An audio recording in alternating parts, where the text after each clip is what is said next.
let's begin with the Realty Plus Top 50 Marketing Minds Conclave 2022. And let me introduce the first panel discussion of the day, which is on the topic of digital marketing dilemma, how to increase engagement and conversion. So let me introduce our expert panel. The session will be chaired by Govind, co-founder and CEO Insomniacs. He has over 10 years of experience in real estate consulting to the leading real estate brands across India, and he has specifically helped realtors focus on efficiency and drive better ROI. He has handled more than 280 project launches and has helped brands optimize their media costs by focusing on digital media. Govind, a very warm welcome to you. Let me now introduce our panel members in an alphabetical order. I introduce Mr. Anand Nair, co-founder and chief creative officer of 4AM Worldwide. He has more than 16 years of experience in creative designing, digital marketing, and advertising. And before establishing 4AM Worldwide, which is an integrated creative advertising agency, he was the managing partner and creative director at Tag Vinati Private Limited. Our next panel member, let me introduce Mr. Dhruba Ghosh, EVP and Head of Marketing for Provident Housing Limited and Purva Lands. Dhruba Ghosh is a result-oriented marketing professional with more than 21 years of experience in the field of marketing, branding, communications, product development, and press relations. He has a proven track record of developing and implementing brand strategies and high-budget campaigns across media. Our next eminent panel member is Mr. Meet Merchant, Head Marketing Strategy and Digital at Agarwal Realty. He is a marketing professional with almost a decade of experience, and his focus is on brand strategy, advertising, digital media, and innovation. His expertise lies in championing new ideas and developing long-term marketing roadmaps. Our next renowned panel member is Mr. Mohit Mishra, Chief Marketing Officer, DLF Offices. He's an integrated marketing and communication specialist with an experience of more than 20 years and expertise in digital marketing, brand strategy, branded content creation, strategic business tie-ups, and brand partnerships. Let me introduce our next panel member, Mr. Vivek Agarwal, co-founder and CTO for Squareyards. He has been instrumental in building various tech and product platforms for the company. He has a rich experience spanning more than 18 years and has co-founded 3 companies in the previous entrepreneurial stints with 2 successful exits. Our next and final panel member, I introduce Haresh, Motirale, founder director, Brandniti. He has a career spanning over 23 years and has worked towards building brands through business strategies, web technology, project planning, and marketing insights. He is now building in Adgo, India's biggest asset fractional ownership marketplace for retail investors. So this is our eminent panel, and let me hand it over to Govind to lead the conversation. Thank you, Sapna. Thanks a lot for a beautiful introduction to all of you. And without wasting too much time, I'll rather get started with the agenda for the day. So for the audience, the topic today is a digital dilemma that we all face in real estate sector. And the topics are basically, we are going to cover about engagement and conversion. So before getting started, let me also talk about engagement. When we say, it is not just what is happening on the social media, it's the overall customer touch points where the engagements can be increased. So without wasting further time, let me get started with my first question. I'll route it to Anand. Anand, are you there? I'm not able to see you on the, I can see you on the camera. So Anand, my first question, since you come from the, the whole advertising background, and let me talk about the problem first, right? Based on your observation, what are the elements that you believe in today's time that the realtors are missing? What are the touch points that they could be having in terms of their engagement, specifically to the digital touch points in the social media landscape? If you could put some highlight that, what are the things that they're lacking? What are the things that, based on your observation, they could be doing better? If you would love to take this query. Yeah, hey, hi. Thanks, Govind. Firstly, thanks to Sapna and the entire Realty Plus team for putting together a panel, which is a good mix of business, tech, and creative, and also a balance between agency and client side people as well. So I think I'm looking forward to a fun conversation. So on the question about engagement, Govind, that you've kind of asked, right? Like, I think it's a very critical point to try and ask exactly what each client or a business looks at when they say engagement. So I think Rory Sutherland, who's the vice chairman of Ogilvy UK, in one of the conferences had said that the bane of digital is that it is used for optimization rather than exploration. And I think that's where lies the problem or the challenge, if I may use that term. When digital is brought up in a conversation, most of the conversations are driven around efficiency and optimization, and that then results in performance-led conversations, and it misses the point on brand building and actually what the customer needs. So I would look at saying the opportunity in digital lies on trying to start conversations which are brand and project led, where you can create content that is meaningful to the customer. So when we are able to differentiate between what the customer needs to make a purchase versus what the customer likes to engage with about the brand, that's where I think engagement can be driven in a better manner. Today, I think the majority of the content and conversation is around what the customer wants to hear to make his purchase. And that then becomes a bubble, which then nobody kind of gets out of. So I hope as time progresses and as the digital medium evolves, we start having more conversations around what we can do that the customer really needs to kind of talk to the brand and hear from the brand as well. So. Absolutely. Thanks a lot, Anand. And let me tell you that, optimization, real estate has literally taken this too seriously, because the optimization on the lead side is what we majorly talk. The engagement conversation now is starting. So yeah, I will get to Dhruba now, right? Since I already complained about the real estate fraternity a little bit, I'm gonna come to Dhruba. So Dhruba, I've been seeing that, you guys are one of the players who are engaging in, engagement formats with the video-led content, right? And since I've seen your timeline multiple times, and I've seen the content and the expenditure that you're doing on forwarding your messaging on that, on the video format, I have three important elements here to touch base. So what has been the formats that you believe that, you guys have been playing with or you want to do in the future? What has been your GTM onto the video messaging side? Because every format has a different objective, right? And overall, what has been the distribution strategy like that you guys have been keeping in mind, at least in the conversation? And based on this, what is the learning so that, we all can learn from it and do better? Sure. Thank you so much, Govind, and a very good morning to everybody, my esteemed panelists, as well as the listeners. So, hi, Govind. Video, I think it's very encouraging to hear from you in terms of when you say that, you've noticed what we do in terms of the video marketing. And I think that's what the key aspect of how the world has moved towards even more from various kind of content and the optimized advertising to how people are consuming video today and how people are participating in the video format today. So it's about how do you take that and then start incorporating the same stuff into your business where the consumers are present in. So that's the whole idea. I mean, that's where the stepping stone is. Today, if you look at the searches, the second largest search we all know is the YouTube channel. Now, if the reels were started off on the Instagram, what YouTube is also adapting is into their shorts, the stories in various social media channel, and also video is something which is the highest consumed content, I would say, in today's world. And not being there is, I think, it's criminal, and it's pretty much doing injustice or bad service to our own brand itself. So I think that's the starting point where I think it's inevitable for any brand, I mean, be it real estate industry or anybody, to be in the space of the video per se. But the critical things that we noticed is that it's very important that there are various things that needs to be brought into. So it cannot be a monotone kind of a thing, which video per se as the format is. How do you actually bring in a great mix of all aspects? One, whilst we would like to educate people and bring in the transparency in the way that we bring up the content.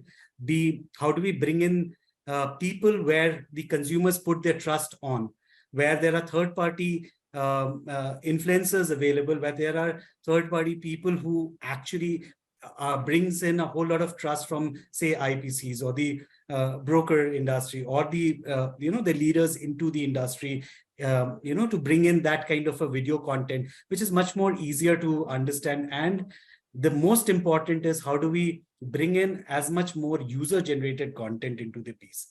So I think these are the key aspects, or I would say the three big things in terms of the video marketing per se. Also, I think it's very important to understand that, how, one is that you put up the video content, but how much more engaging that it can be brought up. And if you look at what is happening even in the social media per se, like Facebook and all, they're all increasing the video span spend. So which was from a minute or kind of a thing to 3 minutes kind of thing. It's basically what it evaluates in terms of how much more engagement are happening for video, and the platform starts optimizing it in terms of more engagement, more the ranking of the videos go up. And hence I think it's very important for a brand to look at those aspects while they are putting up into the from a video perspective. Also, one thing that we need to also keep in mind while we do video marketing, all these content that we are putting up everywhere in various spaces, we all love to culminate them into and bring the customers back onto our website, and website becomes a good holding platform for all of us to bring in the more relevant for my buyer to do it. And it's very important that very small things in terms of today, if 80% of my browsing is happening on mobile, am I even doing mobile optimization of my videos when they click on it?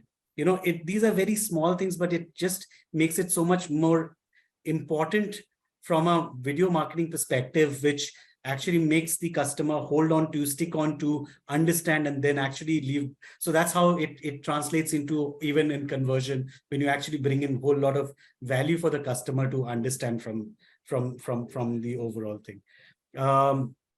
I think that's pretty much in capsules. One other aspect that I think it's very important, I think especially in India per se, I think what we've seen from a success, like you mentioned, it's very important that we also embrace the vernacular aspect of the localized aspect of how the real estate per se works in India. It's very hyper local at most of the time. Am I adapting the local language vernacular aspect of how do I bring in, which again touches the, and I'm purely talking about from a real estate perspective, where people look at, yes, this is, how I can associate myself with a brand which is coming. So I think that those are the overall things that did I miss any part of your response? Because No, I absolutely. I believe you covered everything. One thing that definitely I have noticed more is how you guys are amalgamating the brand essence, also the product essence into the same messaging. And that's something which I really have taken a note of and I've got inspired before. So absolutely, you covered most of the grounds. We'll be coming back to you. I'll now move to Meet. So Meet, you represent Oberoi Realty. Now, one of the experiences that I've had is while you're working with a larger brand, there are a series of do's and don'ts, and there's a very thin line that you have to move around. If there's a new brand, we could take a humor angle, some angle we can take, which works for a new brand because they are just making a dent into the sky. But for a brand like Oberoi, what are the do's and don'ts that you guys have to keep in mind while you are trading this journey of engagement? And when there are so many don'ts, I'm assuming there are, in that case, how do you push the online community forward? And the last part of this section would be that I wanted to know from you, how do you measure, what are the matrices that you measure the whole engagement in terms of the KPI, in terms of the parameters, while defining your GTM around the same? So Govind, first of all, good afternoon to the panel and the listeners. Govind, I think it's in fact pretty simple.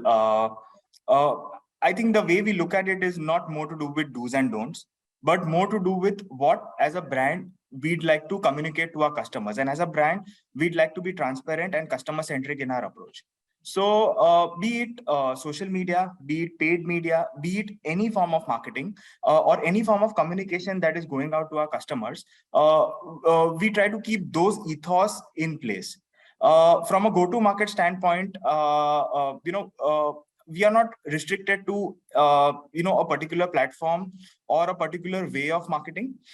It's more to do with what appeals and relates more with our customers. And like Dhruba was saying, videos is a route which is definitely the most engaging format of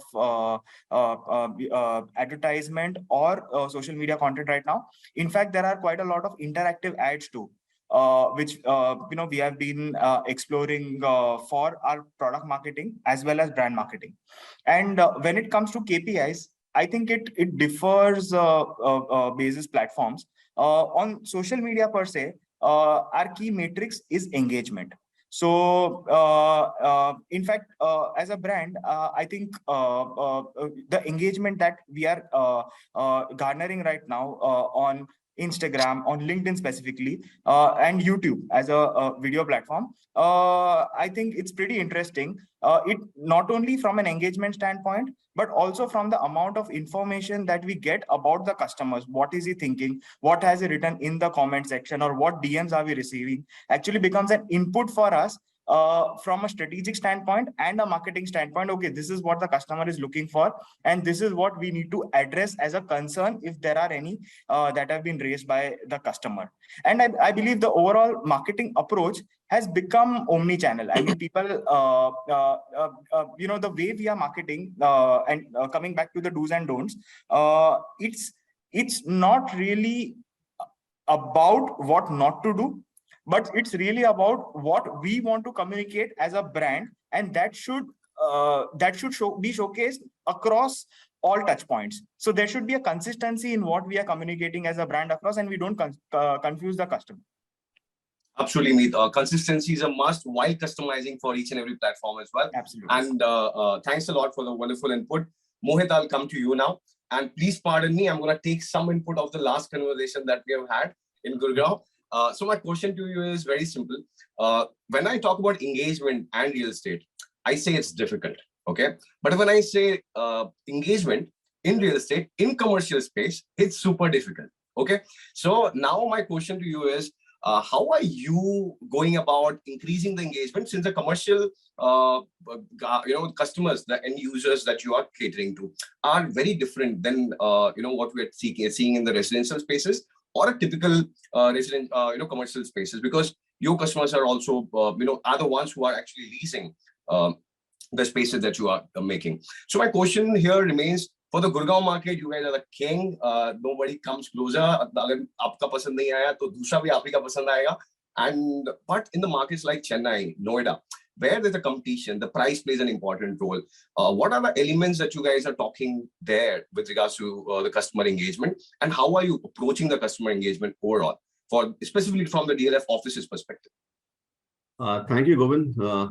First of all, very good afternoon to Sapna, Tripti, Govind, and all the eminent panels. It's actually love conversing with all you guys, and we really get these opportunities to listen to a point of view which is beyond what we guys normally spend our workday or our social media time on. It's really encouraging to hear from both agency sides, the other marketers, as well as perspectives from industry.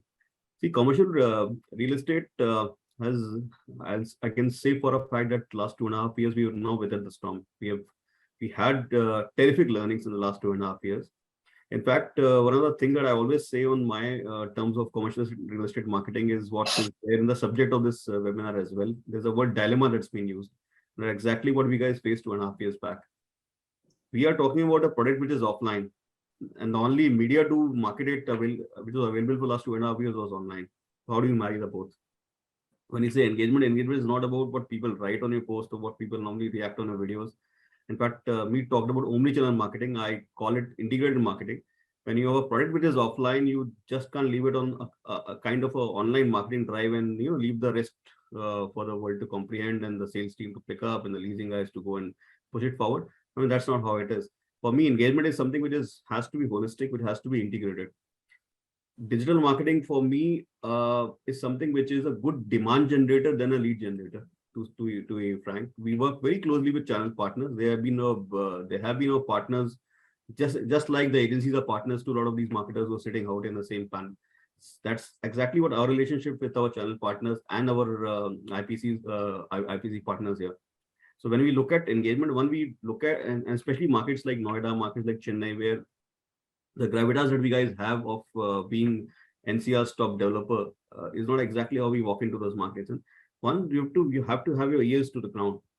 when you communicate something, you look at what you build in as a DLF legacy, as a 75 years experience of a leading developer in India, and you take those core competencies to those markets. In. So when you walk in, you don't walk in as a novice. You walk in with somebody who is experienced. You may be a newbie in that market in, but you walk in with all the experience of of handling 75 years of overall real estate, 20 years of commercial real estate, and having at least 3 such upturns and downtowns that happened in the commercial real estate in the last 20 years. So you walk in with that in mind. I mean, you take one step forward, but if you think about it, at least 2 steps back before what you're going to do next. So you bank on your core competencies, keep your ears to the ground, listen to what the clients in those markets ask us to do. And then that's exactly when you make the launch plan or the promotion plan. Like Chennai as a city behaves very differently as a city, as Bangalore as a city, or as Delhi NCR as a city. So the asset that we have here in Chennai for the last 17, 18 years, the Cyber City Chennai, we launched something which is a fully integrated entertainment and amenity zone called the Hub, which is similar to is similar to the Cyber Hub that you see in Gurgaon. So we are very, very cautious as to how we walk in there. It's a SEZ. I mean, it's bound by SEZ policies more than the policy of having breweries and liquor shops and cafe shops in the same vicinity. You walk in that path, knowing what the market behaves in.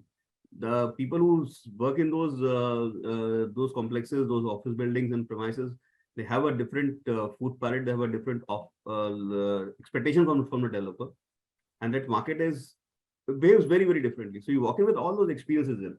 And again, when I say about engagement, it's not about just putting a marketing plan. You put some money and you just put that money and you put that commission in the market. First of all, start with what they need. So that city needed something which is a place to meet up, which is a place within the commercial real estate area, within the place within their own commercial complexes. It is an integrated one because you have these backend offices who are working when the rest of the India sleeps, they're working. How do you make these guys engage with it? And that's what's reflected in our product offerings. And when it's reflected in our product offerings, that's exactly how we go to the market also with it. A city place like Noida, which is supposed to be beaming with IT and data centers, we also have one right now, which is currently under construction, sector 143. And again, it's not about going with all those big plans to start with, but getting into the market with all the basics right, and then you expand further. And this engagement, again, I'll go back to the offline versus online thing. If you have a product which is completely offline, you can't have engagement which is sans any customer experience, which is the touch and feel and the physical experience. So use all those online tools, right from the videos that Dhruba talked about, or the omni-channel that we talked about. You integrate them back with the in-person physical experience of an offline product like a commercial real estate in premises, and then you go forward. I hope I'm able to answer what you asked for. Absolutely. I love the clarity that you always give, Mohit, and thanks a lot yet again. Vivek, I will be coming next to you. So you're a pure technology guy, but I know you that you carry a very holistic view about things. So I'm going to take a liberty to ask you a question about something that is not totally your core field, but it is important. So my query is very simple. Since you guys have been operating into the brokering space, doing it at a very large scale, what we are also seeing is the smaller retail brokers today are using multiple interesting formats, turning into influencers themselves to acquire the customer, create buzz around themselves. That helps them reduce the customer acquisition cost for themselves as well. But with regards to Squareyards, while we have seen amazing technology, push, why there's not much that we see onto the content side of the acquisition-led strategy? And if there's anything that I'm missing, feel free to tell, but that's where I wanted to ask you. Vivek, you're on mute.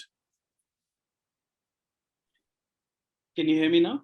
Yeah, absolutely. Yeah. So Govind, very good question. And we have been asking these questions to ourselves as well. In our management meetings and all, we always ask this question. So see, one of the things is that the scale that we are operating at, we market and sell close to like hundreds of projects at a specific amount of time. And it becomes difficult to generate content for all of these simultaneously. And then sometimes we ask ourselves whether our content would be good or whether we use the developer's content. And more more or less we go for developers content because they are very close to their product and their content would be better than ours. But having said that, in terms of social media, we were focusing on more on brand marketing and not product marketing. But product marketing is something that we need to take up, and we just need to find ways that how would we scale this up, right? Probably we could do it for probably 5 projects, 10 projects at a time, but can we actually scale this capability and the infrastructure to do for hundreds of projects in a month? True. So that's what we are looking at. It's a challenging thing. The other thing on social media specifically is we are scaling up our data intelligence capabilities quite a lot, right? We have been extracting data from transactions, from RERA, from a lot of insights from our website visitors and our transactions. So we are building a data warehouse around which we will be publishing a lot of data insights and reports, and that's where we think a lot of engagement would come. And I think Anand mentioned in the beginning that it's like what kind of content users need. Obviously, video is one of the ways that we are missing right now, but we would go. But the other piece is the data piece. I think the state of the market in India, there's completely lack of transparency around data, which projects are selling, what transactions happen, what is the market prices, right?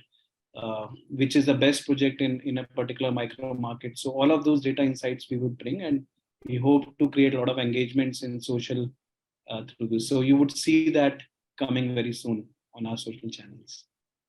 Sure, Vivek. Thanks a ton. And I have a small query which I'll ask later while we are doing the next round of the conversations. Haresh, I will be coming to you. So the thing is, you have been into this space for a very long time. My question to you is very simple. When we are approaching any product or a brand, or when you're engaging with a client, what are the 3 key pointers you keep in mind, in terms of devising a GTM or overall campaign strategy, online and offline mixed both, which is a must to ensure that, okay, there's a certain engagement that you're able to get with regards to the campaign strategy or the product strategy that you're keeping or making for the client? Right. Thank you, Govind. Firstly, good afternoon to the panel and the listeners. We all keep talking content, basically, content is the key, and the format, the way it is presented, it becomes ultimately your door to the engagement, right? So the 3 factors that typically we keep in mind is, one is creating a hook, and the hook for the audience, which is largely it could be anything, interestingly, talking about price, location, amenities, or social infra, where the customer is looking for that kind of information. That becomes your primary hook today, because understanding there is very limited time span that a customer looks at typically at the digital ads and the plethora of ads that are available for everybody to view. Secondly, primarily to put across is the offer. If the developers are carrying typically offers that really attracts the audience to come and take any kind of an action, that is something that we typically want to highlight in every ad that whether we put it across offline or online.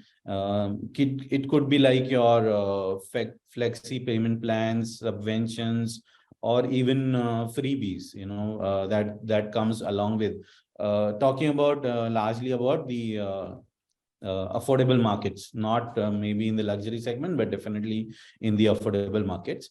And lastly, the key is the creating a right CTA, call to action, where the target audience you want to be navigated to, whether you want to take them to the landing page, you want them to submit an inquiry and create that kind of interest and engage them in that, or you want them to take it further for a particular conversation. So we like to keep things simple because that's where the key is in terms of engaging the customer, making him understand what he's looking for, and then driving him to the conversions.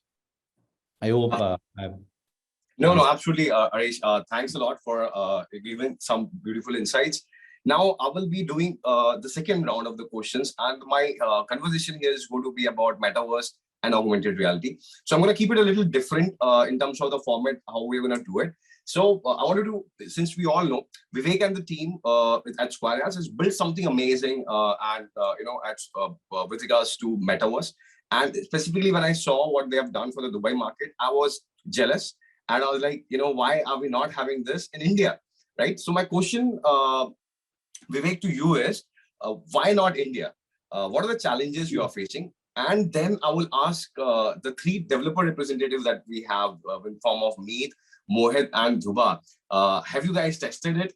And what are your viewpoints on it? And do you want to do it? If not, what is the reason for it? So yeah, let's go that way. Vivek, I'll start with you first. Yeah, so Govind, I'll first deliberate on like why we started building this, right? And as I think Dhruba mentioned that the search is moving from a textual search to a video. And how we see the industry evolving is that, I mean, if you look at the real estate listing space, right? So like maybe 20 years back, there used to be newspaper classifieds, right? Then these online platforms came, 99 Acres and Magic Place, and then they were text-based listings, and then someone brought map-based listings, right? The search moved to more of a map-based, and I'm talking about primary, secondary, both, right? And people search, they look at the maps and the nearby amenity, right? So in the last 3-4 years, we since we have global presence and we understand our customers, so we evaluated where this search is going, and that's why we acquired PropVR. We realized that the search is going towards more of a virtual experience, right? And this we realized during COVID as well, right? So people want an experiential kind of search, a more immersive search, rather than seeing probably static listings or plain content, right? They like video, but beyond video, they would like to actually go there virtually and visit the site. Typically, they would want to visit the site once, but maybe for repeat visits and taking their family along, so they would want to see that. So that's where the search was moving, and we started building these kind of 3D virtual experiences for real estate developers. And when we were building for developers, we thought that if we could visualize a project complex, which is of, let's say, 50 acres, can't we actually do it for a city? Yeah. And that's where we started looking at which city we should do first. And we looked at India first. And we found that the kind of satellite imagery and the geospatial and the photogrammetrical data that is required, it's not available in India. So no one has done, even the Google Maps, their resolution is not very good. And you actually can't project a 3D geospatial space on it. And we looked at the data available, the satellite images and all, and we found out that these are available for developed cities like Toronto or Vancouver or London or Dubai. And since in Dubai we had a great presence, we are already very active there, both in terms of NRI and local, and we had that real estate layer. So we chose Dubai. Having said that, are we looking at India seriously? Yes. Are you going to see something in India soon? Probably not in next 1 or 2 months, maybe, but maybe let's say we have set ourselves a target deadline of this financial year. So maybe end of March you would see something coming for India for at least top 3-4 Indian cities. Wow. The challenge before us is that how do we actually make it more realistic, right? Considering the kind of imagery that we have, and especially since we have to map the entire city. But rest assured, we are working on India. India is our #1 market and can't ignore it. So you would see very soon Absolutely. If there would have been any difficulty, rest assured we have Mohit here who can take care of Gurgaon. Meet can do the Bombay part of it, and then Dhruba, the whole Bangalore city. I believe these are the three cities which will be part of the top 4. So thanks a lot, Vivek. That was quite insightful. Now my question to Mohit, Dhruba, and Meet. The metaverse is a platform in terms of whatever that which is coming, and the engagement that it can drive, right? With regards to what, as he said, that the normal listings are purely static, which is a maximum minute of engagement. But these a metaverse has a universe, specifically even for the office spaces. But though I understand that the decision makers are not someone who are going to be very intuitive about how my offices are going to look.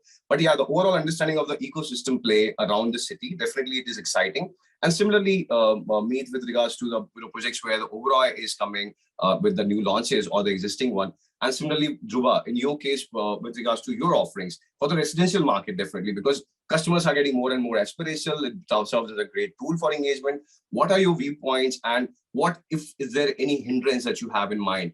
If you'd love to throw some light, Dhruba, I'll start with you.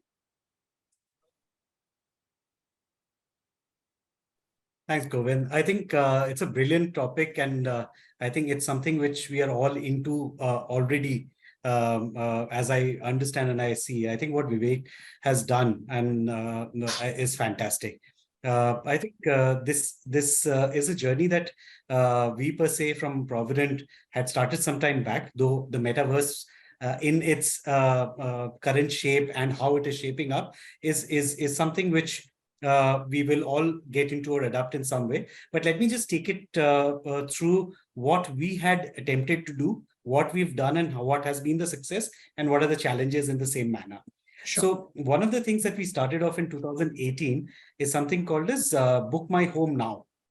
Yeah, we also brought in on a .com platform, but it was more from a space of diverting everybody to different sites. But what the core aspect of that was that how do we take that entire virtual experience to the consumer, sitting at wherever they want to, and can they actually look at their choice of particular apartment from wherever they're sitting in, and even go ahead and close that deal online.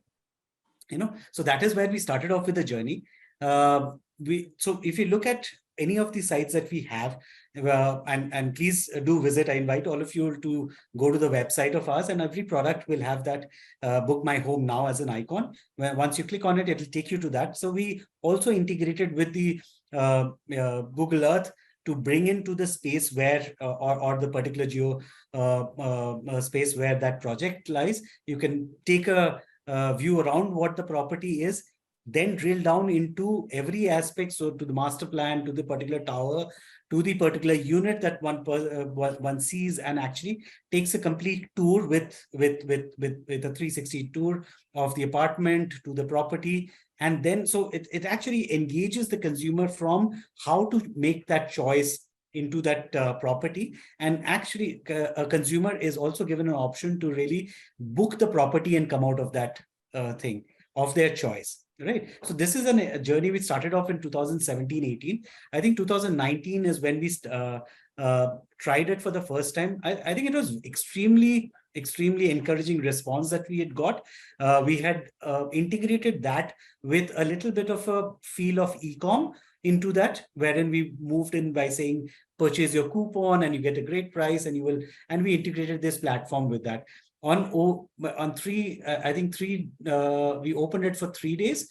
So in 3 days, 3 nights put together, we were able to garner something around 300, 320 kind of a coupon where people bought it, and which was very surprising.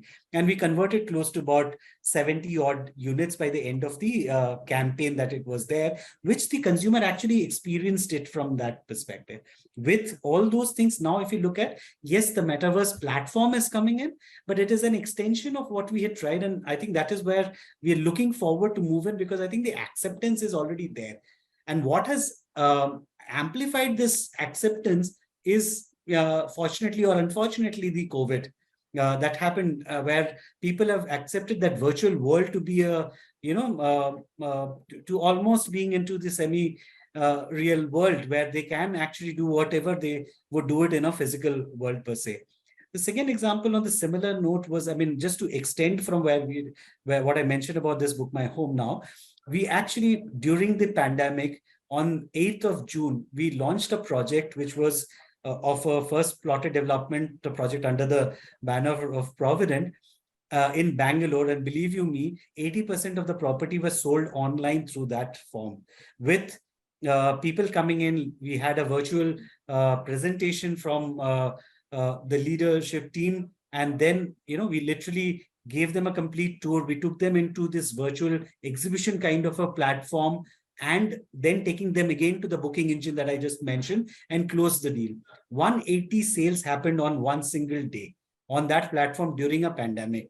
So I think that these are certain things which really certifies or puts into that, reaffirmation that I think this is the way to go forward. The challenges that we see is, I think the adaptation is still not as mass, because the younger generation is adapting it a little quicker than we will. And that is what we will see, how to make that more. And then the most important part is, see, none of these sales can happen completely virtual. Yeah, none of these conversion can happen virtual. Now, can I bring that experience right from my site to the virtual world, and how do I integrate them together, give them a similar seamless experience throughout? Is something which is something which is a bigger challenge, to see how that integration is seamless, whilst we try to digitize everything and see how we can put that and take use of various platforms that are being the future. So but I think it's very important to see how we integrate it. And second is, I think, how do we ensure that it's not just the much younger crowd, but even the mid aged crowd also adopting it more frequently. I think that's the overall. Thanks a lot, Dhruba. And yeah, I believe the next generation, if we have to prepare for them, we got to be onboarding it sooner or later. Mohit, I'll come to you for the same question. There. Yeah, they're already there. The next generation is already there with all this. No doubt about that. So, Mohit, what's your viewpoint on the same? See, Meta as a platform and what it brings to the table is fantastic, Govind. If you ask where we are right now as DLF onto the platform, we have taken a few learnings in the last 2.5 years of getting AR VR as part of our site experience and site visits and those things. But we really haven't invested into getting ourselves transformed into a metaverse as yet.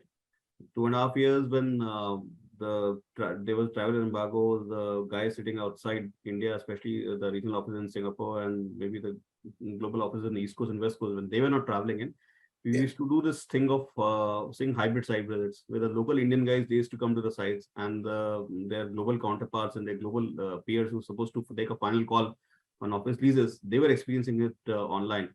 So we did those, I would say, baby steps still. In getting into a VR and a VR-based kind of a trial on site visits. It was fairly successful. It was also it shows that how India is also at par with the other developed economies in terms of adapting to those technologies. And as Dhruba said, it wasn't given, code wasn't given to us, but yes, we all preponed our digital strategies thanks to COVID, and that's how we also adapted. And those tools currently, going if you frankly ask, more than developers directly, they have been used by our consultant partners. So, for example, we are doing a build to suit for a marquee client in Chennai, and the client brief was given on a piece of paper saying, this is how I want the building to be. From there on, since, this is a 4-year-old conversation, pre-COVID, and today that building is right now almost in the mid stage of getting constructed. So every plan has been presented in a virtual platform to them. So they don't have to really build a building block by block. Right, from amenities to fit outs, everything has been explained to the clients through virtual platforms. Similarly, with all our marquee projects here in Gurgaon, we're using these virtual tools to tell them how the amenities will look like, what's the parking area, what's the lobby experience, all of that. We're using those virtual tools. But is DLF Office on Metaverse as yet? The answer is no. In fact, the platform is also used by a lot of IPC partners for site visits, and we really collaborate with them in giving all the info to them, but we really haven't delivered tool as yet. Maybe a year from now, I'll say a yes to that. Sure, Mohit. Thanks a lot again, and thanks for being straight yet again. Meet, what are your viewpoints? I believe in your space, definitely it caters in a very different way. I would love to hear from you. Yeah. So, Govind, I think real estate predominantly is still a very touch and feel kind of an industry where the end transaction continues to be offline.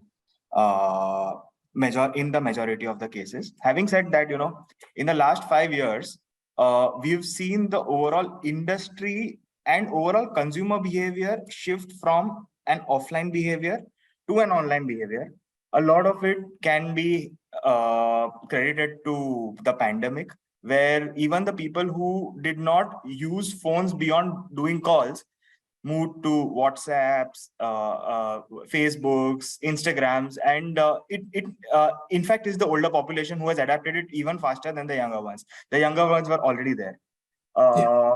And that has happened even at our industry level. So real estate per se has seen massive transformation in the last 5 years, where virtual experiences, AR, VR, chatbots, sophisticated CRM solutions, all of them have taken precedence in the overall strategic pipeline of how we want to see real estate. From a metaverse specific, if you ask me metaverse specific questions, I think all real estate developers across the world have discussed possibilities of how we can explore metaverse. The use cases might be different. The objectives of what we might want to achieve is different. In fact, for different portfolios. So for Oberoi per se, within residential, the use case might be different versus what we might want to achieve from a commercial standpoint. So metaverse or any of the immersive technologies, for sure, the real estate as an industry will adopt to. Maybe next year, this panel discussion we'll have in the metaverse environment. So, yeah, the possibilities are there, and it's a near future. I don't think it's too far off. Lovely, lovely meet. So I will come to Haresh and Anand. Just last month, I was visiting the Meta office in Gurgaon and then Bombay. Both the time, the team mentioned that, hey guys, why the real estate is not pushing AR at all? What are the difficulties that you're having? Tell us what can be done. I wanted to bounce off this question to you, since you are engaging with a lot of real estate developers and the marketeers. What do you think are the possibilities around AR? And what are the difficulties and the challenges that we are facing with regards to the AR implementation in the real estate use case? And I would also love, from a personal point of view, when we are talking metaverse, let me put this thing from your perspective as well. What light that you would love to throw with regards to the challenges bit specifically? Harish, I will go with you first. See, I think the biggest challenge is the change, that we want to bring in. Like Meet mentioned, it's still touch and feel business. Real estate, we all know, and kudos to Dhruba and Meet that they have done something fantastic in pandemic times. They were able to achieve sales through virtual channels, and while we're doing this virtual meet, I think, AR is still all about gamification, and hence the younger generations still available there. Meta is brought in a lot of, opportunity for all of us there.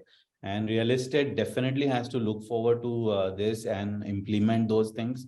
A lot of developers have taken, advantages and have tried to build in something there in that space. We will see all that coming up in next 1 or 2 years, and also have, metrics to test on. But I think the biggest challenge here to implementation is going to be the availability of the tech, the VR and augmented implementation for the consumer. How is he going to, perceive it, look at the whole AR VR thing? While in pandemic, we did a lot of, drone shoots and brought in a lot of through technology, the projects online in the online space, in the digital space, so that people could look at it. Where they're not able to visit the site, they could look at the product. But from looking at that, though we have all acquainted to the AR for last many years now, The challenge is still bringing that change and how we can create that environment for a consumer to look at these through the product through this technology is what I feel. Thanks a lot, Haresh. Anand, what's your viewpoint on the same? I'll just touch upon three things here. So one, I think everybody's been more or less unanimous in saying that when you look at real estate, the operative word here is real. So I think that touch, feel, wanting to actually get a sense of things, that I think is more or less consensus, and I fully agree with that. The second part is, I think, who are we building for? So I would look at it through two lenses, right? So there's a lot of conversation around how the home buyer is getting younger and so on and so forth. So, but I think some of the statistics that I've briefly looked at when you look at an Economic Times article or stuff like that, it's about 16 to 20% is where you're looking at the age profile of 25 to 35-year-olds. So when you're looking at Gen Z and you're saying that that's probably a digitally native audience, then yes, I think that is an audience which will adopt much faster. But if you're looking at a large percentage, which is probably still 75 to 80%, which is then the millennials, the Gen Xers, and so on, then I think while they might be digitally savvy, they might not be digitally native. And then things like AR and VR, getting used to wearing an Oculus or then navigating through a metaverse or things like that are not easy, which is why adoption will be slower. So that's, I think, something within that same audience conversation. I like what Mohit mentioned. So the moment you kind of deconstruct resi, warehousing, commercial, and then retail, I think there are avenues within verticals of commercial and warehousing for sure, where at a B2B level, things like when someone is offering a build-to-suit office, and then you're kind of giving them an opportunity to navigate that space in terms of how you as a developer would create it for that particular business. Use of AR and VR could kind of bring in a lot of interesting ways for the experience, and then also obviously showcasing different things that could be done. So I think distinguishing the verticals for which we are building this will also help how we kind of sharpen the use of these tools, and then obviously the end consumer. Lastly, I think I'll leave it at saying the objective, right? So the moment you define it as saying it is a customer experience conversation, then I think there will be a lot of things that people will do. We as an agency would like to bring a bunch of ideas to the table in terms of how you can enhance the experience, do different things, make it creative, and so on. Versus, again, if it gets trapped into the optimization and ROI piece, then it will probably go into a different space. So I think that's where, how we kind of navigate this terrain. And I think Mohit mentioned the omni-channel part, right? And I think that is going to be critical. So compartmentalizing it to a certain extent, where you're saying that, hey, this is what we will do when we look at these platforms, and then translating it into the other channels where the rest of the funnel can kind of be addressed is probably going to be the key.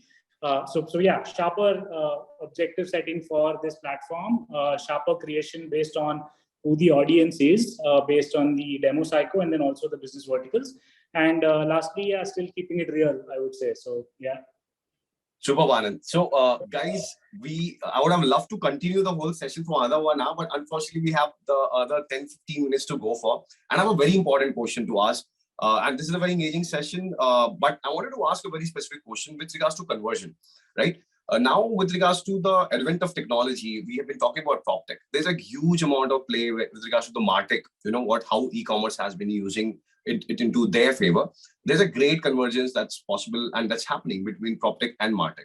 Specifically, when we say e-commerce, there are typically two touch points we are actually gathering data points upon, which is add to cart, and one is when the conversion happens. But in real estate, there are 4 data points, 4 places where we have to look at the data. My question to you specifically is on 3 agenda, and we have to keep it a little crisp so that the next session doesn't get too delayed. The point number 1, with regards to the data, what are the things that you are keeping in mind at different stages of data that you are able to garner? How are you going about studying them? Are you using any tool? What is the methodology there? The second, with regards to the creation of the conversion funnel, with regards to the messaging being customized onto the conversion funnel at different touch points, what are the technology use case that you guys are using? Are you putting any attention there?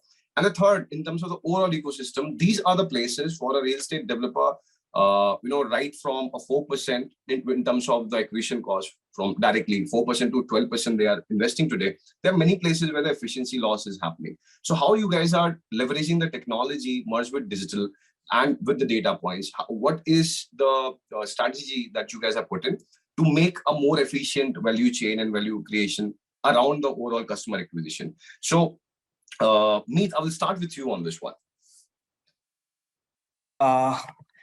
So Govind, I think you oversimplified ecom. I wouldn't take credit away from ecom with just 2 points of conversions there. Okay. But they have their own sets of challenges, that industry, real estate per se. So we work as an industry, we work with limited sets of data points or consumer points. So ecom, while might operate at a humongous amount of scale where they are working with millions of data points, our data set is in that sense limited compared to that industry. Having said that, it's rich data. And there is increased availability of that data. That data is getting more intelligent and it's getting more trackable. So with solutions in place in terms of your ads that are running on certain platforms versus your CRMs in place versus your marketing automation tools in place, if all three of them are in sync, and that's where the entire omni-channel experience comes into picture. If the information is being translated seamlessly across these, and even within the ad platforms, if there is consistency in place where, say, something like a frequency moderation is in place across platforms and not limited to an individual platform, that's where your ads become much more efficient. Personalization and customization obviously is the route to go, and there are lots of pseudo intents available right now by which you can understand what segment the customer might fall in, or what kind of communication or what channel the customer might get appealed to. And finally, the KPIs per se. I think KPI today, if you're looking purely from a conversion standpoint or performance standpoint, it should be qualitative. It should be qualitative than quantitative. So CPL, I think, shouldn't be a matrix to monitor right now. It should be, if you're looking at it at a lead level, it should be cost at qualified lead, or in fact, I would go a step further to quantify it at a cost per walk-in. That's where the efficiencies lie.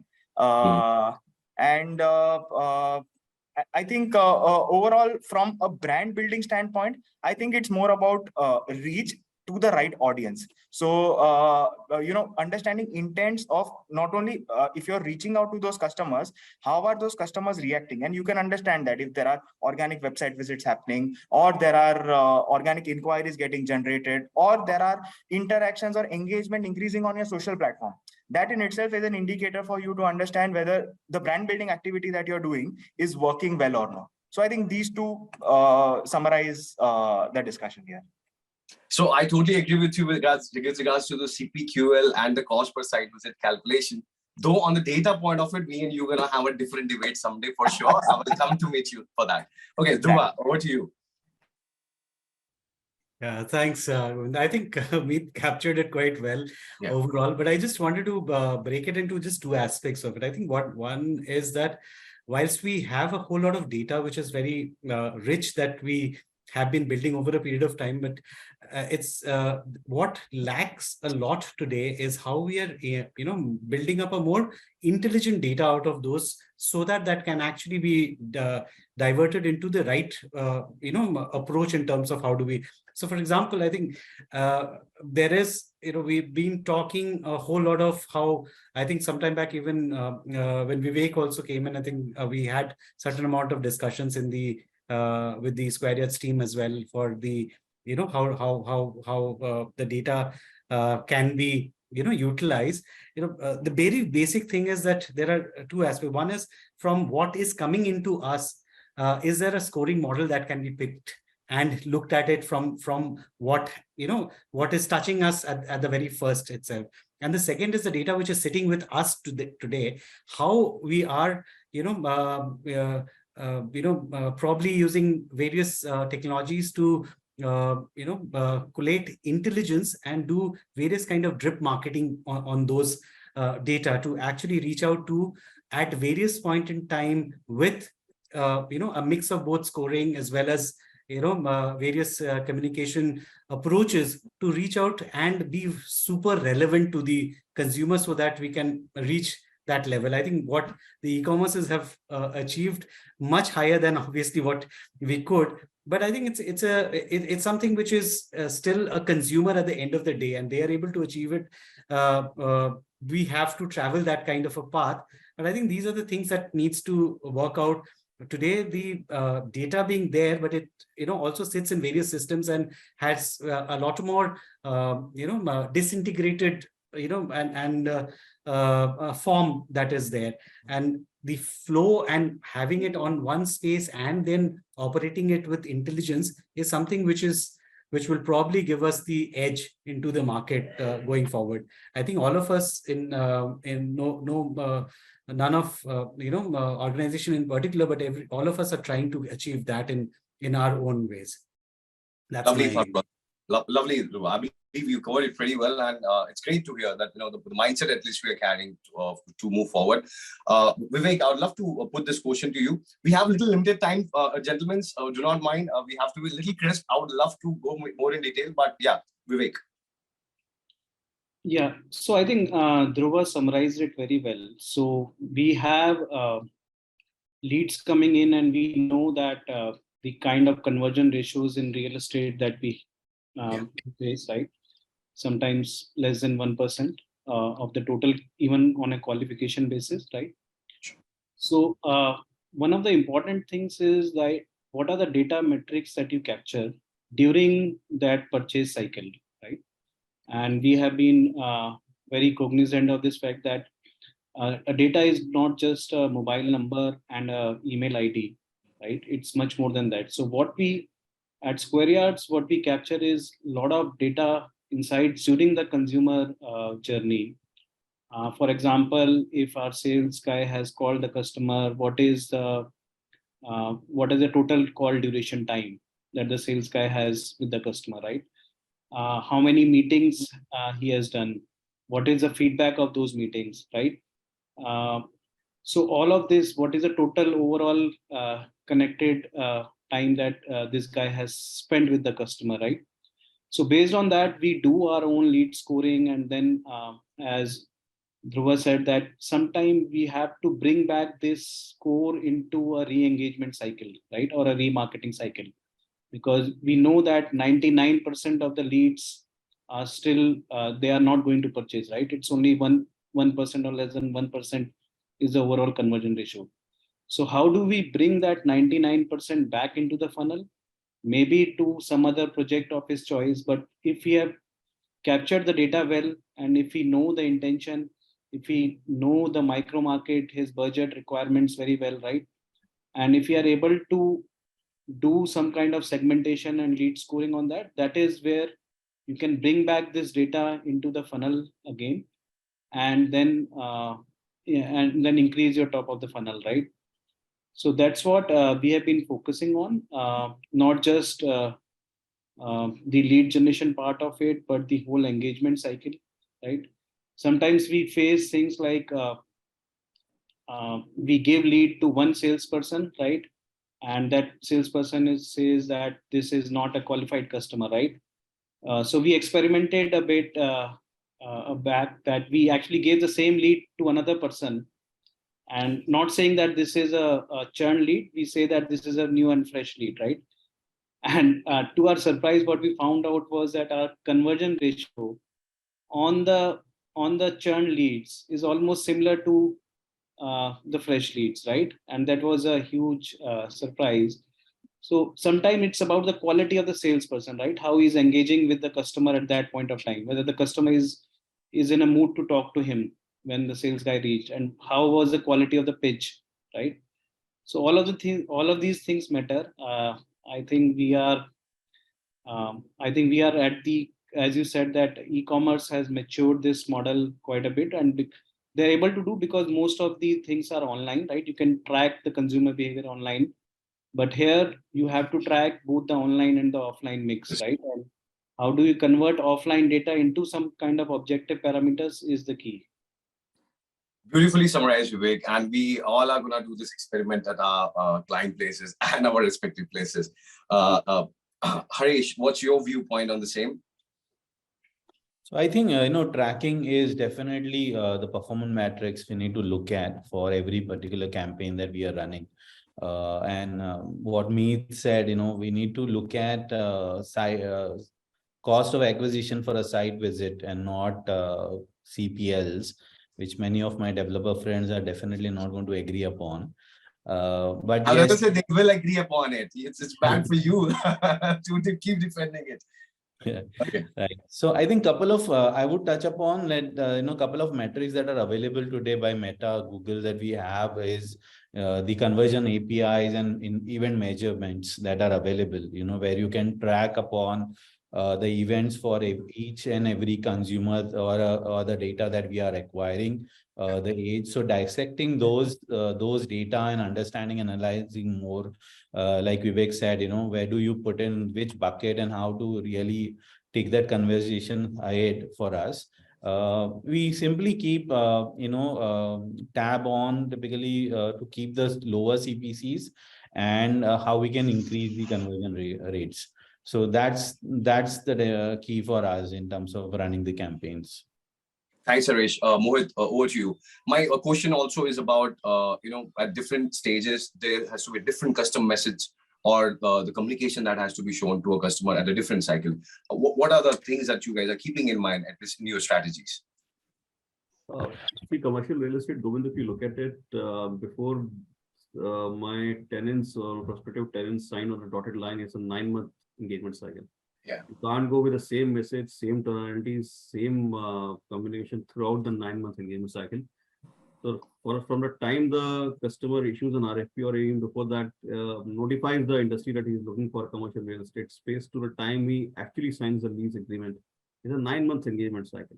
So at each stage, you need to what marketers or communication guys to do in terms of their digital marketing has to marry with what the company is doing in terms of a lease pitching.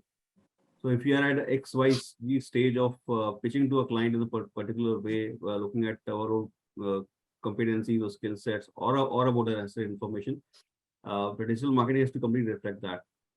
Then it needs to give an air cover when we're doing the pitching to the Indian counterparts, to then when the decision moves to regional offices, and then it moves finally to the head office. But at each stage, you need to create those differentiators. You need to create that preference for that brand. And that can only happen when you do that thing, which is when you do that very, very sharp messaging. Digital marketing, at least for me, and especially in the previous thing we were talking about the quality of leads and stuff, for me, it's very, very different. Not just for DLF, if you look at any other commercial real estate player outside, currently 95% of the business comes from IPCs. It's just 5% that comes from direct leads. And even though 5%, 3% are your, how do you say, your renewals and repeats from the same clients. When you look at what's getting fresh into the funnel is just 2% of new clients. Because that's exactly what the Kedia outside, that is the sphere outside. So how can you look at re-energizing that entire funnel with, with the clients with the information that they're looking for, and keep, re-emphasizing on your differentiators, on your core competencies and how your projects will make, work for them. So yes, there are different stages of messaging. There's different kind of messaging that we need to do, and that we really, really look at from a way how we can customize that. Do that. Thanks a lot, Mohit. Anand, over to you. So I know we're probably running out of time, so I'll just take a quick couple of minutes. So I think, I won't comment on the lead and the conversation and the stages. I think everybody's covered everything. I like what Mohit said, that when we are creating these pieces of communication, what do we kind of filter and how do we make it effective? So I would look at it as one stage specific, which is saying where in the funnel is the customer. So is it awareness, consideration, interest, closure? And then you kind of try and build stories which are, relevant to that. The second is customer specific. So which kind of customer are you talking to, and then also in terms of the demo cycle, plus then different verticals. So if it's a commercial customer, and like Mohit said, 95% comes from an IPC. So what an IPC is looking for in terms of the kind of content is very different from what probably an end consumer buying a home is looking for, versus what a retailer who is kind of looking at 4 malls to set up a store is looking for. So I think that's the second piece. And the last, I think, is a product specific story, which is saying when you look at a villa versus a plot, or when you look at a 1 BHK versus a 4 BHK, how do you make those conversations more meaningful? And in all of this, so I think Steve Jobs said that the storyteller is the most powerful person in the world. So I hope we get to a stage where conversations, while they go from cost per lead to cost per genuine lead to cost per site visit to cost per conversion, there are also conversations around how meaningful stories and qualitative conversations around how those are helping build these brands, and then obviously driving sales. So I hope these are parallel conversations which start happening as we as an industry start maturing and evolving. And that should be a good direction for great brands like what Agarwal has done, DLF has done, Provident has done, to keep continuing, building a strong legacy for themselves and for other brands to grow in the same manner. Yeah, so that's it. So thanks a lot, Anand. And rest assured, just the way Vivek has experimented with giving a certain lead to other team members and seeing a different results, we have done this experiment, how the communications are really changing the conversion rates and the cost drastically. So I believe the time is already here. I'm glad that we are conversing about it. And gentlemen, I would love to engage more and more, possibly, when I meet you personally. I'm really excited. There are a few touch points that I believe that I need to go in detail to have a conversation with each and every one of you. But for today, we have a limited time. The next set of panelists are already here. Sapna, I would love to, give the session back to you. Thanks a lot, everybody, for being so gracious. And we'll engage again one-on-one basis for sure. Sapna, over to you. Thanks, Govind. Wonderful conversation. I think we touched upon a lot of points here, from engagement, conversion, metaverse, data conversions. So one question that keeps coming to us whenever we are talking about digital marketing is that, with privacy restrictions being implemented by Android, Apple, Meta, Google, and now we are recently hearing about Twitter paid blue tick. So how, and in the morning when we started this conclave, I said it is, as per Darwin's theory, it is survival of the fittest. So how marketers are now adapting to this change? Govind, probably you can take this, and then anyone else who would like to add. So point number one, the cookieless ecosystem already is causing a lot of trouble, specifically reaching out to the high-end users who are using Apple, right? And more than us, Meta team itself is bothered about it, because Google, at least, they carry a lot of data about us because of our usage of Chrome and Gmail. But Facebook is losing that touch directly, right? And that is the reason they have started investing heavily in the metaverse, right? There's no other way, because they want to control the next ecosystem and their operating software of it. With regards to the differences into the results, it has been a huge issue from the last 1 year. We are seeing the drops. We are seeing the incremental price. We are seeing that the targeting that we got from the Meta platform is not at par with what it used to be much before. But thankfully, the Google is where we are finding a right set of balance. Meta, on their side, they have been trying a few different particular methodologies, which they keep teaching about to us. And we are adapting to those things. But this is a definite dent, without doubt. And in terms of the overall responses, we have seen a dip with regards to the same. Though, as I said, with the help of technology integrations, we have been exploring something with regards to the offline conversion APIs. These are the few new facets that has been coming in our way, which is helping us target the customers in a better. So yes, there's been bad, but there's a good involvement of technology that is happening. Because of that, we are reaching our customer set much more sharply. But yes, with regards to Twitter verification, I believe it's just it's Elon Musk way. Let's enjoy it till it's right, and let's see if they are making good revenues out of it. So far, our fraternity is not too much affected by it. But yes, the cookieless environment is a concern, because over a period of time, it will be a larger topic. And for the digital marketers like us, definitely we are expecting the few people are going to create more synergies to make things better, but it will be evolving as a larger challenge going forward. Right. That would be my view. Real estate is known to evolve and adapt to changes. Anyone else who would like to add to this, how people are now adapting to these changes? Dhruba or me, if you would like to add from the developer's point of view. Sure. I think whilst it is something which is a concern, and obviously we are trying to obviously look at various alternates. But see, if you look at per se, today's discussion, what we have discussed so far in that is obviously bringing in how an alternate way of getting more stronger on the online space, where with this stronger content, ensuring that there are richer data that we use, more targeted, sharp targeting that can be done. I think all of those things are something which we need to strengthen further, and that itself will be the way forward. But, I mean, see, the hit would be to a certain extent, but I think we will be evolving with a lot of these things, going to the say the CDPs will become a bigger chunk in terms of in probably the future. We will find a way, Judge. Yeah, absolutely. Sure. There are various ways So, around. Meet, you want to add something? Anyone else, if you want to add something? So I think challenges create opportunities. And like Govind rightly said, it's more a concern for Meta than it is for real estate as an industry. So they'll definitely find a solution.